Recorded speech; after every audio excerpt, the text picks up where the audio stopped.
Maros adalah sebuah kabupaten yang terletak di Provinsi Sulawesi Selatan, Indonesia. Pusat pemerintahan kabupaten ini terletak di kota Turikale. Kabupaten Maros merupakan salah satu daerah yang terkenal dengan keindahan alamnya, terutama karst, yakni bentang alam yang terbentuk dari batuan kapur dan merupakan salah satu yang terbesar di dunia. Kabupaten Maros terletak di bagian barat daya Sulawesi Selatan, berbatasan dengan kota Makassar di bagian barat. Kabupaten ini memiliki wilayah yang terdiri dari pegunungan, lembah, sungai, dan daerah pesisir, sehingga kaya akan keanekaragaman alam. Salah satu daya tarik utama Kabupaten Maros adalah Taman Nasional Bantimurung Bulu Saraung yang dikenal sebagai Kerajaan Kupu-Kupu karena memiliki lebih dari 250 spesies kupu-kupu. Selain itu, taman ini juga terkenal dengan air terjun Bantimurung dan sistem gua karst yang sangat luas, termasuk gua-gua prasejarah dengan lukisan dinding yang diyakini berusia ribuan tahun. Selain itu, Ramang-Ramang adalah kawasan karst yang menakjubkan di Maros. Formasi batu kapur yang menjulang tinggi, serta sungai dan sawah yang mengelilinginya menciptakan pemandangan yang sangat indah, dan seringkali menjadi destinasi favorit para wisatawan. Ramang-Ramang merupakan salah satu kawasan karst terbesar ketiga di dunia, setelah Cina dan Vietnam. Penduduk Kabupaten Maros mayoritas berasal dari suku Bugis dan Makassar, dengan adat istiadat yang kuat. Bahasa yang digunakan sehari-hari selain bahasa Indonesia adalah bahasa Bugis dan Makassar. Seperti wilayah lainnya di Sulawesi Selatan, masyarakat Maros memiliki kebudayaan dan tradisi yang masih sangat dijaga, seperti upacara adat, seni, dan tari-tarian tradisional. Maros memiliki perekonomian yang bertumpu pada sektor pertanian, perikanan, serta pariwisata. Pertanian seperti padi dan jagung menjadi andalan bagi masyarakat setempat, sementara hasil perikanan laut dan tambak juga merupakan sumber penghasilan yang penting.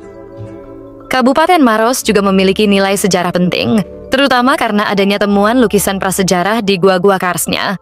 Lukisan tangan dan hewan yang ditemukan di Gua Leang-Leang, Maros, dipercaya sebagai salah satu bukti seni rupa tertua di dunia, dengan usia lebih dari 40.000 tahun. Karenanya, Kabupaten Maros merupakan destinasi yang sangat menarik bagi pecinta alam dan sejarah, banyak menyajikan keindahan dan keunikan yang sulit ditemukan di tempat lain.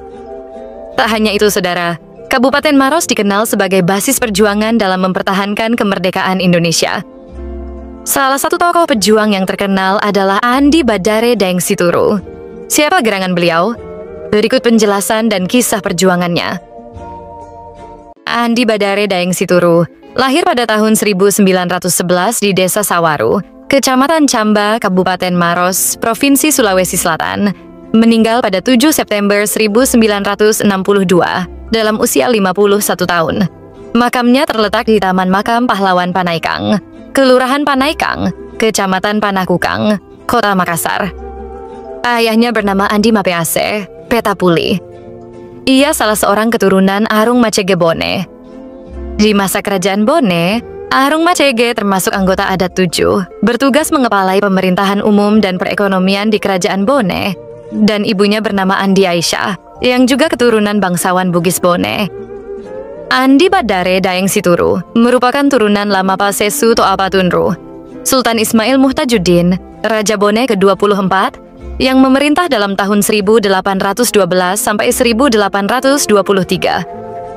Raja Bone ini melahirkan putra yang bernama Lapa Jopo, yang kemudian menjadi Tomari Laleng, atau Perdana Menteri di Kerajaan Bone. Lapa Jopo kemudian menikah dengan ibu di Arung Camba. Dari pernikahannya ini melahirkan putra yang bernama Lapa Dupa, yang kemudian diangkat sebagai Arung Macege di Kerajaan Bone, sekaligus menjadi anggota adat 7 di Kerajaan Bone. Lapa Dupa Arung Macege kemudian melahirkan putra yang bernama Andi Mapease Petapuli, dan beliau inilah yang melahirkan Andi Badare Daeng Situru, dan merupakan anak kedua dari 9 bersaudara. Andi Badare Daeng Situru lahir dan tumbuh besar di lingkungan istana, karena pada waktu itu ayahnya lah yang memerintah di Akarungeng Sawaru Camba. Sebelum melangkah lebih jauh, berikut ini sekilas tentang Desa Sawaru, desa kelahiran Andi Badare Daeng Situru. Sawaru adalah sebuah desa yang terletak di Kecamatan Camba, Kabupaten Maros, Provinsi Sulawesi Selatan, Indonesia. Desa ini merupakan salah satu dari banyak desa yang berada di wilayah pegunungan di Kabupaten Maros. Seperti desa-desa lain di daerah ini, Desa Sawaru memiliki kekayaan alam yang melimpah, pemandangan yang indah, serta udara yang sejuk. Masyarakat Desa Sawaru umumnya bergantung pada sektor pertanian. Tanaman yang banyak dibudidayakan di daerah ini termasuk padi, jagung, serta berbagai jenis palawija. Selain itu, perkebunan coklat dan kopi juga menjadi andalan di beberapa bagian desa. Sebagian warga juga terlibat dalam peternakan, terutama sapi dan kambing. Peternakan unggas seperti ayam juga cukup umum di desa ini. Desa Sawaru memiliki potensi pariwisata alam karena letaknya yang berada di kawasan pegunungan dengan panorama yang memukau. Wisata alam seperti trekking atau hiking dapat dikembangkan di daerah ini, mengingat potensi alam yang ada. Sebagai desa yang masih memegang teguh nilai-nilai budaya tradisional, Desa Sawaru memiliki beragam adat istiadat yang masih dipertahankan oleh masyarakat. Kearifan lokal dalam pengelolaan sumber daya alam juga menjadi bagian penting dari kehidupan sehari-hari warga desa. Secara keseluruhan, Desa Sawaru memiliki potensi besar di sektor agraris dan pariwisata, namun masih memerlukan pengembangan yang tepat untuk memaksimalkan potensinya demi kesejahteraan masyarakat. Desa Sawaru terletak pada wilayah dataran tinggi, dengan ketinggian 320 sampai 420 meter di atas permukaan laut. Desa ini memiliki kontur berupa dataran di sebelah utara dan barat, dan pegunungan di sebelah timur dan selatan. Masyarakat Desa Sawaru, mayoritas suku Bugis, menggunakan bahasa Bugis dalam kehidupan sehari-hari. Di masa kerajaan, wilayah Sawaru Chamba merupakan akar rungeng suku Bugis, yang kemudian menjadi sebuah desa. Sebagai pemuka masyarakat dan tokoh agama, Andi Badare Daeng Situru pernah menjadi arung dan kepala desa di Sawaru dalam tahun 1937 sampai 1941. Setelah proklamasi kemerdekaan, wilayah ini menjadi basis perjuangan untuk mempertahankan kemerdekaan Indonesia. Andi Badare Daeng Situru, pada masa kecilnya sebagai anak bangsawan, beliau berhak mendapatkan pendidikan, karena pada masa itu pendidikan hanya dapat dinikmati oleh kaum bangsawan saja. Andi Badare Daeng Situru pertama kali menerima pendidikan informal yang dibimbing oleh orang tuanya.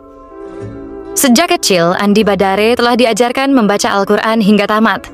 Setelah berusia 7 tahun, beliau masuk sekolah yang pada saat itu bernama Vevelok School, sekolah rakyat 3 tahun, di Chamba, dan memperoleh ijazah pada tahun 1923. Kemudian ia melanjutkan sekolahnya di Folk School pada tahun 1929. Setelah lulus, beliau mengabdi sebagai guru bantu di sekolah Folk School Chamba. Pengabdian beliau sebagai guru bantu di Folk School berakhir pada tahun 1931 karena ia diangkat menjadi kepala sekolah. Selama menjadi kepala sekolah, Andi Badare juga aktif dalam organisasi pendidikan dan keagamaan. Ia merupakan pimpinan Muhammadiyah Cabang Chamba pada tahun 1936. Tugasnya sebagai kepala sekolah berakhir pada tahun 1937. Beliau diangkat menjadi kepala kampung dan merangkap sebagai juru tulis. Profesi sebagai kepala kampung merangkap juru tulis dari tahun 1937 sampai 1941. Ia melaksanakan tugas dengan baik, dan masyarakat merasakan ketenangan dan ketentraman. Pada masa pemerintahannya, ia mendirikan organisasi pertahanan desa. Selain itu, Badar Daeng Situru juga membentuk Andal Koperasi tahun 1937. Koperasi yang dibentuk ini terus berkembang dan manfaatnya sangat dirasakan oleh masyarakat. Bentuk usaha Andal Koperasi itu hampir sama dengan bentuk arisan. Modal usaha didapat dari simpanan wajib anggota yang dibayar sebelum bergabung menjadi anggota. Setiap bulan anggota harus menyetor jumlah uang yang telah disepakati bersama, dan setelah itu akan diberikan kepada siapa yang paling membutuhkannya. Hingga akhirnya beliau bergabung ke dalam organisasi Kelaskaran yang bertujuan untuk merebut dan mempertahankan kemerdekaan Indonesia. Pada bulan Februari 1942, tentara Jepang mendarat di Makassar. Kedatangan tentara Sakura itu disambut baik oleh rakyat Indonesia. Jepang menampilkan dirinya sebagai saudara tua yang akan membebaskan Indonesia dari penjajahan. Ini dikarenakan Jepang tahu bahwa rakyat Indonesia sangat ingin merdeka. Jepang berusaha bekerja sama dengan para tokoh pergerakan. Cara ini digunakan agar mereka dapat merebut simpati rakyat melalui para tokoh. Di Sulawesi Selatan, selama masa pendudukan Jepang, 1942 sampai 1945, Beberapa organisasi dibentuk oleh tentara Jepang dengan tujuan untuk mendukung kepentingan militer dan politik mereka, serta melibatkan masyarakat lokal dalam upaya mempertahankan kekuasaan mereka di wilayah yang mereka duduki. Beberapa organisasi yang dibentuk oleh tentara Jepang di Sulawesi Selatan antara lain Heiho, yakni adalah organisasi semi-militer yang terdiri dari orang-orang Indonesia yang direkrut untuk membantu pasukan Jepang.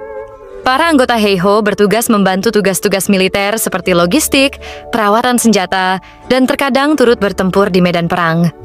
Di Sulawesi Selatan, rekrutmen Heiho juga terjadi, terutama untuk mendukung kepentingan perang Jepang. Kemudian Keibodan adalah satuan keamanan sipil yang dibentuk oleh Jepang. Anggota Keibodan bertugas untuk menjaga keamanan dan ketertiban di wilayah-wilayah pendudukan. Mereka berfungsi sebagai kepanjangan tangan Jepang dalam menjaga stabilitas daerah, termasuk Sulawesi Selatan. Fujinkai adalah organisasi yang melibatkan wanita Indonesia dalam kegiatan-kegiatan sosial dan pendidikan yang diselenggarakan oleh Jepang. Organisasi ini juga memiliki peran dalam mobilisasi sumber daya masyarakat untuk kepentingan Jepang, termasuk di Sulawesi Selatan. Seinendan, yaitu organisasi pemuda yang bertujuan untuk melatih generasi muda Indonesia agar siap membantu Jepang dalam perang. Mereka dilatih dalam keterampilan dasar militer dan disiplin, serta diharapkan menjadi pendukung masa depan bagi Jepang. Soedara, Sumber Darah Rakyat, adalah sebuah organisasi yang dibentuk selama pendudukan Jepang pada tahun 1945 di Sulawesi Selatan. Tujuan utamanya adalah untuk memberikan pelatihan militer kepada pemuda setempat, mempersiapkan mereka dalam perjuangan melawan penjajahan dan demi kemerdekaan Indonesia. Soedara memainkan peran penting dalam menyebarkan semangat perjuangan, khususnya di Sulawesi. Lembaga ini berisi pemuda-pemudi yang wacananya menjadi tameng dalam perjuangan menghadapi serangan sekutu musuh kekaisaran Jepang. Selain itu, organisasi-organisasi saudara ini juga bertujuan memperkuat kontrol Jepang di Sulawesi Selatan selama masa pendudukan, sambil mencoba mendapatkan dukungan dan partisipasi dari masyarakat setempat. Pada Juli 1945, tentara Jepang mengangkat Andi Badare Deng Situru menjadi pimpinan saudara di Sulawesi Selatan. Ia pun mengajak pemuda-pemuda Jamba untuk mengikuti pelatihan-pelatihan militer. Andi Badare telah mendapat informasi kalau tentara Jepang mengalami kemunduran dalam pertempuran melawan sekutu pimpinan Amerika Serikat. Di bawah kepemimpinannya, saudara berkembang pesat. Organisasi saudara lebih memikirkan dan mengedepankan untuk memperoleh pengalaman penggunaan senjata untuk perjuangan yang lebih besar, yakni kemerdekaan bangsa Indonesia. Oleh sebab itu, saudara menjadi wadah perjuangan untuk mencapai Indonesia merdeka. Ternyata organisasi saudara mampu meningkatkan semangat perjuangan dari seluruh pemimpin rakyat, bangsawan, dan rakyat. Andi Badare kemudian menjalin kerjasama dengan Raja Boneh Andi Mapanyuki, yang kemudian sebagai ketua kehormatan organisasi, serta politikus Samratulangi sebagai ketua umum. Melalui organisasi saudara ini, disebarluaskan dan dibangun semangat perjuangan untuk mencapai kemerdekaan. Usaha itu tidak hanya dilakukan oleh tokoh-tokoh nasional yang berada di tengah-tengah masyarakat saja, tetapi juga menyusup masuk dalam organisasi pemerintahan dan kemiliteran. Namun, setelah kekalahan Jepang dan proklamasi kemerdekaan Indonesia pada tahun 1945, banyak dari organisasi ini yang kemudian dibubarkan atau diintegrasikan ke dalam perjuangan kemerdekaan Indonesia. Pada tanggal 14 Agustus 1945, Jepang menyerah kepada sekutu. Kekalahan Jepang tersebut menjadi peluang dan kesempatan bangsa Indonesia menyatakan kemerdekaan pada tanggal 17 Agustus 1945. Kekalahan Jepang menandai berakhirnya Perang Dunia Kedua. Penyerahan ini terjadi setelah Amerika Serikat menjatuhkan bom atom di dua kota Jepang, Hiroshima pada 6 Agustus 1945 dan Nagasaki pada 9 Agustus 1945. Serangan bom ini ditambah dengan tekanan dari Uni Soviet yang mendeklarasikan perang terhadap Jepang pada 8 Agustus 1945 membuat Jepang tidak punya pilihan selain menyerah. Penyerahan resmi Jepang dilakukan pada 2 September 1945 di atas kapal USS Missouri di Teluk Tokyo.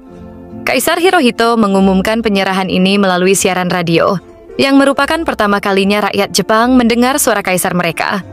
Momen ini mengakhiri perang paling mematikan dalam sejarah manusia dan menandai awal dari periode pendudukan Amerika di Jepang serta rekonstruksi negara tersebut. Setelah berita kemerdekaan diketahui, maka pada akhir bulan Agustus 1945, Andi Badare Daeng Situru menggelar pertemuan kilat di Camba, yang dihadiri semua anggota Sudara yang dipimpinnya. Rapat umum itu juga dihadiri beberapa kepala distrik, kepala kampung, tokoh masyarakat, dan pemuda. Dalam rapat tersebut membahas adanya informasi dari tentara Jepang, adanya tentara sekutu bersama Nika segera mendarat di Makassar. Kita harus jaga-jaga segala kemungkinan yang bisa terjadi, namun yang lebih penting adalah kita harus mempertahankan kemerdekaan bangsa kita yang telah diproklamasikan Bung Karno dan Bung Hatta. Demikian harapan Andi Badare dalam pertemuan itu, yang dihadiri sekitar 200 orang yang datang dalam pertemuan itu, termasuk Kepala Distrik Cenrana. Sebulan kemudian, ternyata Andi Badare mendapat berita bahwa sejak 21 September 1945, tentara sekutu telah mendarat di Makassar di bawah komando Brigadir Doherty. Di antara mereka terdapat 250 tentara Australia yang dipimpin Brigadir Chihon. Tentara sekutu datang untuk melucuti tentara Jepang dan mengembalikan ke negaranya. Tentara sekutu itu diboncengi oleh Nika, yang hendak menegakkan kembali kekuasaannya di Sulawesi Selatan. Ketika berita kedatangan sekutu yang diboncengi oleh Nika diketahui, maka rakyat Jamba tidak menerima kenyataan itu. Apalagi setelah tentara sekutu dan Nika bermaksud menguasai daerah-daerah dan tidak mengakui pemerintah Republik Indonesia. Begitu juga dengan tindakan tentara Nika yang mengganggu ketentraman dan bersikap kasar terhadap rakyat. Situasi seperti inilah yang akhirnya mendorong Andi Badare Daeng Situru bersama-sama dengan pemuda lainnya untuk mengorganisasikan diri dalam bentuk organisasi perjuangan. Menyikapi keadaan itu, pada akhir September 1945, Andi Badare Daeng Situru bersama para pemuda Camba menggelar pertemuan di rumah Andi Palinrungi Karaeng Lolo. Dalam pertemuan itu, mereka sepakat mengubah organisasi Sudara dengan mengganti organisasi baru yang bersifat nasionalis, yang disebut Pemuda Merah Putih Camba, PMP Camba. Organisasi PMP ini untuk mempermudah mengorganisir kekuatan yang ada dalam melaksanakan aksi menentang tentara Nica Belanda di Sulawesi Selatan. Dalam struktur organisasi PMP Jamba tersebut, Andi Badare Daeng Situru didaulat sebagai ketua, Andi Palinrungi Karaeng Lolo wakil ketua, kemudian Sekretaris Olej Muhammad Ghazali, dan Wakil Sekretaris Hasanuddin Raga. Setelah semua ngarampung, Andi Badare Daeng Situru menugaskan Andi Palinrungi Karaeng Lolo ke Makassar untuk menghadap kepada Dr. Sam Ratulangi dan menyampaikan bahwa di Jamba sudah dibentuk suatu organisasi perjuangan, di mana organisasi itu bernama Pemuda Merah Putih Jamba, yang bertujuan untuk membela dan menegakkan proklamasi kemerdekaan Indonesia dan mendukung San Ratulangi selaku Gubernur Sulawesi. Usulan itu diterima baik seluruh anggota Pemuda Merah Putih Jamba. Setelah itu, maka PMP Jamba bergabung ke dalam komponen TRIP, apalagi setelah Manai Sofian menjanjikan peralatan perang dan bantuan kesehatan dari Makassar kepada rakyat Jamba. Pada bulan Desember 1945, Pemuda Merah Putih Jamba memantapkan organisasinya dengan melengkapi persenjataan, sehingga persenjataan semakin banyak jenisnya, seperti senapan, karben, jenggel, pistol, dan puluhan granat. Selanjutnya, pada bulan Januari 1946, dalam usaha memperkuat hubungan dan kerjasama yang ada di Sulawesi Selatan, Pemuda Merah Putih Jamba mengirim utusan ke Bontot Jani Boneh Barat, Malino, dan Polong Bangkeng Takalar. Sementara itu, Nika Belanda mempersenjatai diri dengan menggerakkan tentara Knilnya, dengan mendatangkan Kapten Westerling yang dikenal ganas itu. Kapten Raymond Westerling tiba di Sulawesi Selatan pada bulan Desember 1946 untuk memimpin kampanye Sulawesi Selatan dan memberangus perlawanan para pejuang. Kapten Westerling dengan pasukan baret merahnya mulai melakukan penggeledahan-penggeledahan di wilayah-wilayah yang dianggap sarang perlawanan rakyat. Untuk menghadapi kenyataan itu, Pemuda Merah Putih Jamba melakukan penyempurnaan kelaskaran yang lebih terorganisir. Dalam struktur kelaskaran itu, Andi Badare Daeng Situru sebagai komandan, Muhammad Ghazali kepala staf. Sementara komandan pertempuran terdiri dari Maparesa Lahade, Hasanuddin Raga, Abdul Rahman Petasiki, Muhammad Nasir Daeng Sitonra, Hashim, Abdul Salam Rumpa, Andi Palinrungi Karaeng Lolo, dan Yusuf Rasul. Mereka pun mulai menyebar pasukan di beberapa tempat di Maros yang dianggap sering dilalui tentara Knil Belanda. Kekuatan senjata pemuda Camba juga ditempatkan di sekitar pantai Maros. Sementara di daerah Camba, Laskar Pemuda Merah Putih memiliki 5 pucuk senjata, yang terdiri dari 3 pucuk keraben Belanda dan 2 pucuk keraben Jepang. Sebagian besar senjata itu diperoleh dari hasil rampasan dari tangan Matoa Malimongan, yang diduga kerjasama Belanda. Ketika itu Matoa Malimongeng dalam perjalanan menuju Palatae, Bone Selatan. Senjatanya pun dirampas oleh Laskar Pemuda Merah Putih Camba yang sedang melakukan perlawanan gerilya di hutan-hutan Camba dan Tompok Ladang. Para Laskar Pemuda Merah Putih Camba melakukan perlawanan dengan taktik perang gerilya, sementara laskarnya yang ditempatkan di sekitar pantai dan kota Maros melakukan sabotase. Perlawanan gerilya di hutan-hutan Camba dan Tompok Ladang paling ditakuti oleh tentara Knil Belanda. Ketika mereka hendak masuk wilayah Bone Barat, mereka tak berani. Akhirnya nama Andi Badare Daeng Situru menjadi sosok ditakuti oleh tentara Knil Belanda, sehingga mereka hanya berani melewati daerah Pekabaru bila hendak ke wilayah Sopeng. Sementara itu, pada bulan April 1946, organisasi perjuangan Kris Muda yang berpusat di Makassar di bawah pimpinan Rini Amin Daud dan Rahman Tama juga dibentuk di Maros. Pimpinan Kris Muda mengutus Nurdin Johan dan Baco Saleh ke Camba untuk membentuk cabang Kris Muda. Dalam Kris Muda Maros tersebut juga melantik Andi Badare Daeng Situru dan Muhammad Ghazali sebagai pimpinan Kris Muda Batalion 1 Camba. Akhirnya dengan penggabungan Laskar Pemuda Merah Putih dengan Kris Muda menjadikan kekuatan perlawanan rakyat Maros terhadap Belanda semakin diperhitungkan. Laskar Kris Muda juga melakukan perlawanan dalam bentuk sabotase. Mereka mulai melakukan pembakaran di beberapa tempat untuk mengelabui dan menghambat laju pergerakan tentara Knil Belanda yang didukung persenjataan yang lebih modern kala itu. Sabotase itu dilakukan untuk melepaskan pemuda-pemuda pejuang Maros yang meringkuk di rumah-rumah tahanan penjara Maros. Manakala pemerintah negara Indonesia Timur bentukan Belanda melakukan acara pasar malam di kota Maros, para laskar pemuda dari Camba melakukan kekacauan. Dengan begitu, Andi Badare Daeng Situru menjadi target penangkapan tentara Knil Belanda. Namun, Andi Badare Daeng Situru bergerak bagaikan belut. Pergerakannya yang tersusun rapi sulit diprediksi. Selain perlawanan gerilya, Andi Badare Daeng Situru juga melakukan aksi pelucutan senjata kepada pemangku-pemangku adat yang diketahui bekerja sama dengan tentara Nika Belanda. Karena memang pada waktu itu, pihak Belanda banyak mendekati pemangku adat yang memiliki pengaruh demi kekuasaan dan fasilitas yang diberikan Belanda, sehingga rela melawan bangsanya sendiri. Pada bulan Oktober 1946, pasukan Kris Muda Batalion 1 Camba di bawah pimpinan Andi Badare Daeng Situru dan kawan-kawan melakukan pelucutan senjata terhadap kepala-kepala distrik dan karaeng-karaeng yang memihak kepada Belanda di daerah Lebo Tengah, Cenrana Maros. Dari aksi pelucutan tersebut berhasil merebut 3 pucuk pistol.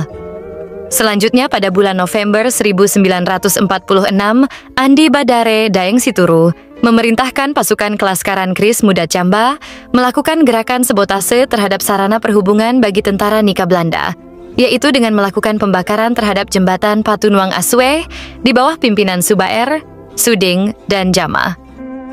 Namun aksi sabotase ini belum sesuai dengan apa yang diharapkan. Lantas, beberapa hari kemudian kembali dilakukan gerakan penghancuran jembatan Patunuang Aswe yang kedua kalinya. Aksi sabotase kali ini, akhirnya jembatan Patunuang Aswe berhasil dihancurkan, lalu menebang beberapa pohon sebagai penghalang jalan. Akibat sabotase itu, Belanda mengirim 1 kompi pasukan Knilnya dan melakukan penyerbuan terhadap markas pejuang Tejamba di daerah Tejampulili, Sawaru. Laskar Pemuda Camba pun melawan mati-matian di bawah pimpinan Andi Badare Daeng Situru. Dalam kontak senjata itu, gugur 2 orang pejuang Camba, yaitu Cicu dan Taisang. Kubu pertahanan para pejuang di daerah itu dibakar habis oleh tentara Belanda. Namun Andi Badare, musuh bebuyutan tentara Belanda, lolos dari penyergapan. Selanjutnya, pada bulan Januari 1947, tentara Belanda semakin meningkatkan patrolinya. Kali ini menyasar markas pertahanan Kris Muda Camba. Akhirnya terjadilah pertempuran yang mengakibatkan 1 orang anggota laskar jatuh tersungkur kena tembakan. Setelah terjadi pertempuran, markas Kris Muda di Camba dipindahkan ke desa Baloci Pangkep. Di wilayah itu, pasukan Kris Muda Camba mendapat bantuan dari pasukan Andi Mape yang bergabung ke dalam Kris Muda Camba, pimpinan Andi Badare Daeng Situru. Pada tanggal 20 Januari 1947, pasukan Kris Muda Camba turut dalam konferensi Paceke di Kabupaten Baru. Dalam konferensi ini, Andi Badare Daeng Situju mengutus Andi Parenrengi dan Muhammad Ghazali mewakili Kris Muda Camba. Pada konferensi ini, Laskar Kris Muda Camba diresmikan menjadi satu batalion yang diintegrasikan ke dalam Tentara Republik Indonesia Persiapan Sulawesi, TRIPS. Meskipun pejuang-pejuang Camba Maros telah bergabung dengan TRIPS yang datang dari Jawa, tentara Belanda yang memiliki persenjataan yang lebih hebat, akhirnya perlawanan pejuang Camba Maros kian hari semakin melemah. Pertempuran terakhir pasukan Kelaskaran Kris Muda Jamba pimpinan Andi Badare Daeng Situru terjadi di kampung Pising Cenrana. Dalam pertempuran itu, Andi Badare Daeng Situru sempat terkepung tentara Belanda, namun kembali dapat meloloskan diri dari sergapan musuh. Akan tetapi, sebagian pimpinan pasukannya berhasil ditawan Belanda. Beberapa pucuk pimpinan pejuang Kris Muda Camba tertangkap dan dipenjarakan oleh Belanda. Hal itu disebabkan tindakan licik tentara Belanda. Mereka menahan istri para pejuang dan mengancam akan menghabisinya. Akhirnya, Belanda menggunakan cara licik. Mereka juga mendatangi istri Andi Badare Daeng Situru di desa Sawaru. Lalu mereka mengancam akan menghabisinya jika Andi Badare tidak menyerahkan diri. Pada bulan Desember 1947, Andi Badare Daeng Situru akhirnya ditangkap oleh Belanda dan dikurung di penjara Maros, lalu dipindahkan ke penjara Makassar. Ia pun akhirnya dibebaskan bersama tahanan lainnya setelah pengakuan kedaulatan dari pemerintah Belanda ke pemerintah Indonesia pada 27 Desember 1949. Atas jasa dan perjuangannya, Andi Badare Daeng Situru mendapatkan piagam bintang gerilya dari Presiden Soekarno pada tahun 1959.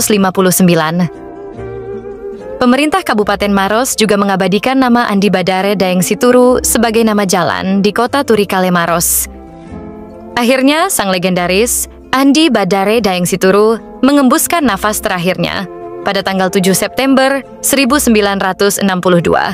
Dimakamkan di Taman Makam Pahlawan Panaikang Makassar dengan upacara militer, bertindak sebagai inspektur upacara, Panglima Kodam 14 Hasanuddin yang diwakili Kepala Staf Letnan Kolonel Sudarmono.